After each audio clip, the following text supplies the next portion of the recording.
stay on top of the markets. The stock and crypto markets act as a key indicator for how the economy and global markets are doing. Without a proper knowledge base, you might not understand how to invest your hard-earned money. In this video, I'll be providing you with an analysis of these markets. If you're looking for the most up-to-date, accurate information about the financial markets, I can provide you with everything you need. I'll be explaining some of the basics of trading stocks and cryptocurrencies so you can feel more confident in your investments. Like what you see in this video? Get ahead of the game by registering for our upcoming stock and cryptocurrency membership community, where you can access my best market analysis, model portfolios, or learn before you earn with our 100% free starter membership.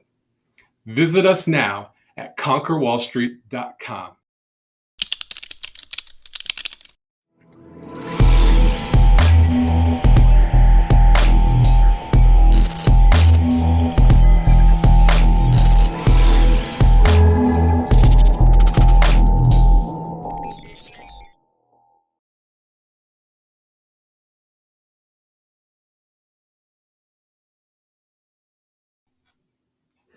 Welcome to Conquer Wall Street. First things first, I am not a financial advisor. This video is for your educational and informational purposes only. With that out of the way, let's get right to the charts. First, we have the Dow Jones Industrial Average, which was down 1% this week. The S&P 500 was also down 1.2%. And the NASDAQ, which got clobbered last week, was only down 1% this week. So what's moving the markets this week? The big event this week was the highly anticipated jobs report. We've officially added 390,000 jobs for the month of May, and the estimate was for 325,000. So the major concern on the street is that the Fed will have to continue on its path to raise interest rates. What concerns me, though, is that in April, we had job growth of 436,000 jobs added to the economy. So there's this obvious worry that the hot job market is slowing down and the economy will eventually cool as well. What does this mean for stock prices? I touched on this last week in my May 23rd analysis. If you missed that, I'll attach a link on the top of this video. But essentially, what happens is when interest rates rise, investors and traders value stocks at lower valuation multiples. Take a look at this chart of the 10-year Treasury yield. Notice in the 1980s to 1990s, we had insanely high interest rates. And when we compare this chart to the historical average price to earnings multiple for the S&P 500, we can see that the PE ratio was at its lowest point. Then, following the low point of the 1980s, the average multiple starts to rise. But if we flip back to the 10-year Treasury yield chart, we'll notice interest rates trending in the opposite direction. This is because cheap money fuels growth.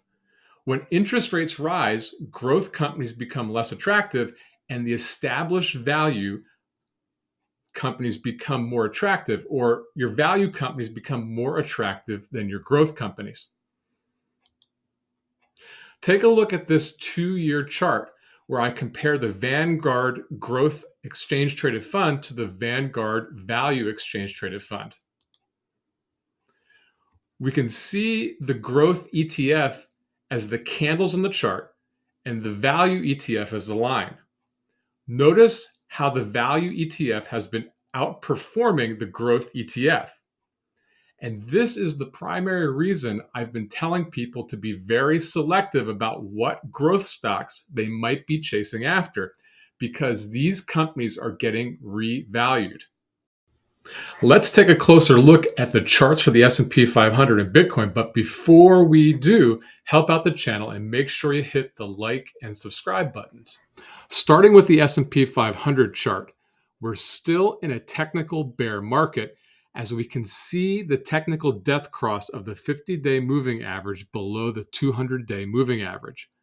And we enter into a confirmed bear market by definition if we get a close 20% below the January 4th high of 4,818 on the S&P 500.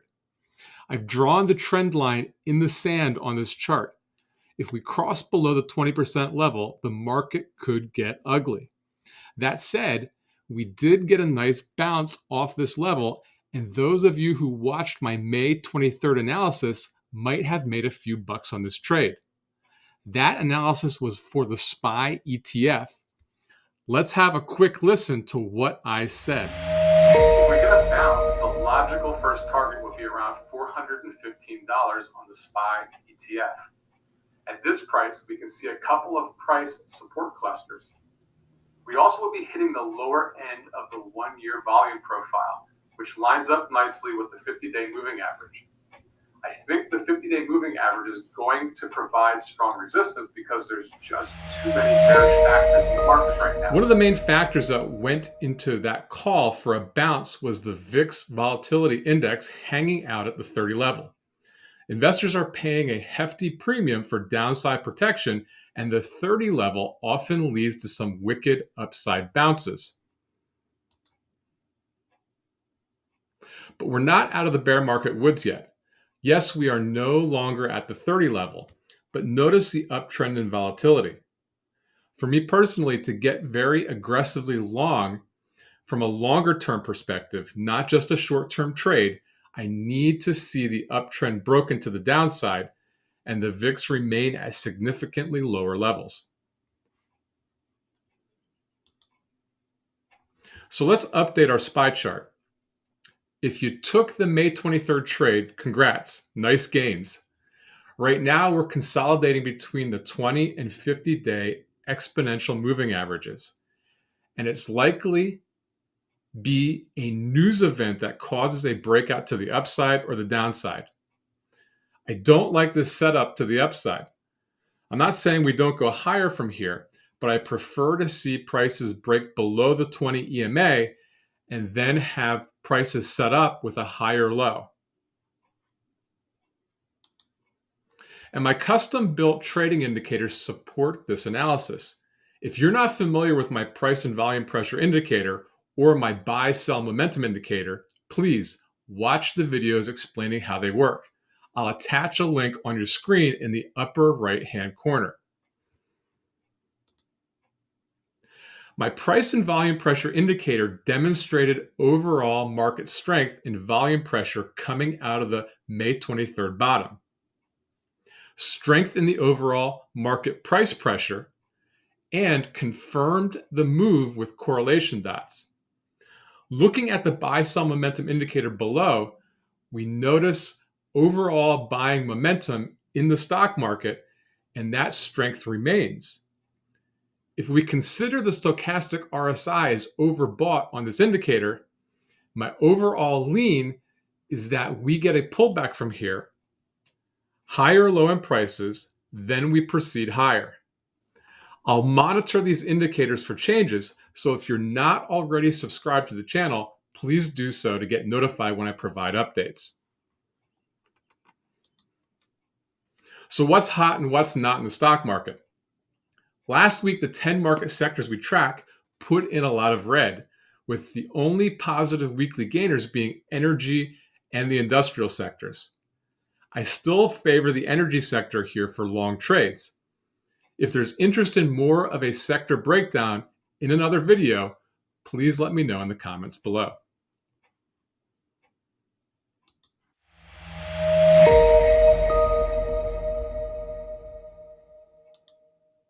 Let's move on to cryptocurrency.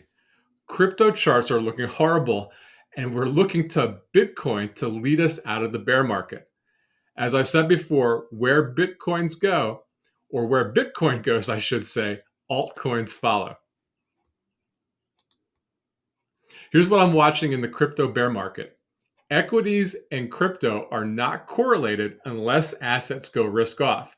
And typically, Bitcoin leads the risk off move in assets. Look at this 5-year chart comparing the S&P 500 to Bitcoin.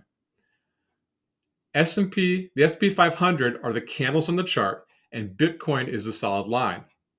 Notice the crashes in the S&P 500 over the last 5 years, and notice how Bitcoin went risk off prior to the move in equities.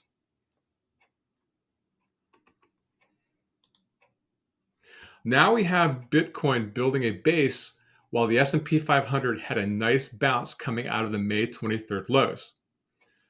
Back on May 23rd, we were looking for a bounce from this base based on an RSI divergence that I had noticed.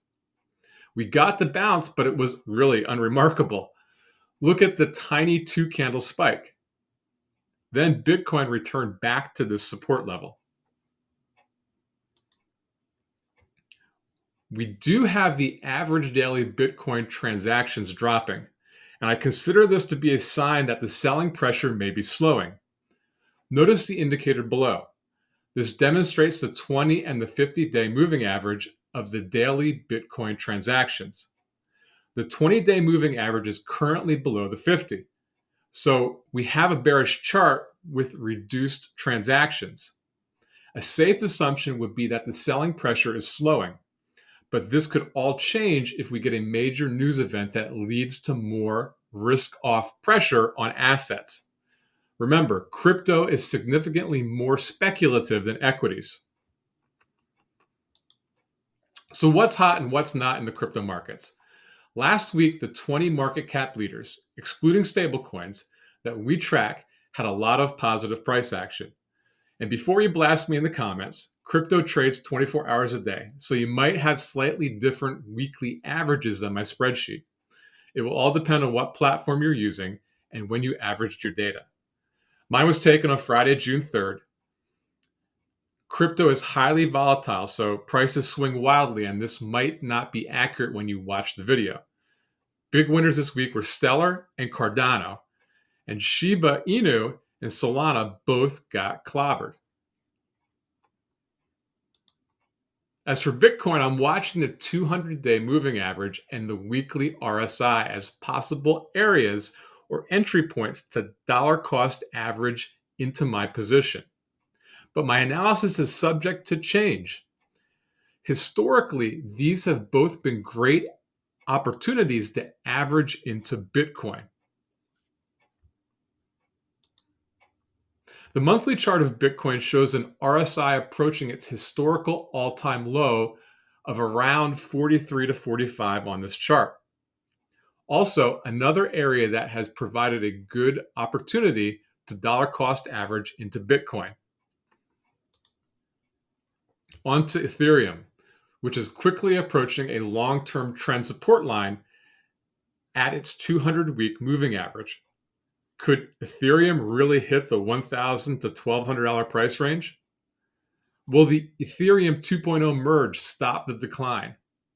This is all to be determined, but I still believe that we need to watch Bitcoin for clues as to where and when to get aggressive with the altcoins.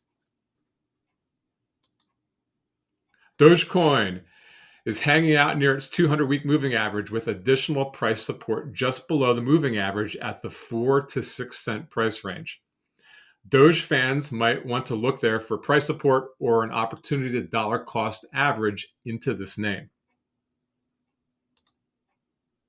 Shiba Inu is another ugly looking chart. I'm watching to see if Shiba adds a 5th zero to its price. Completely not out of the realm of possibility when I look at the weekly chart and its support levels. Thanks so much for watching. Let us know in the comments below what you thought of the video and what analysis and information would be most helpful to you in the future. And as always, don't forget to hit the like and subscribe buttons and give us a visit at conquerwallstreet.com, where you can get access to all my best tools and analysis.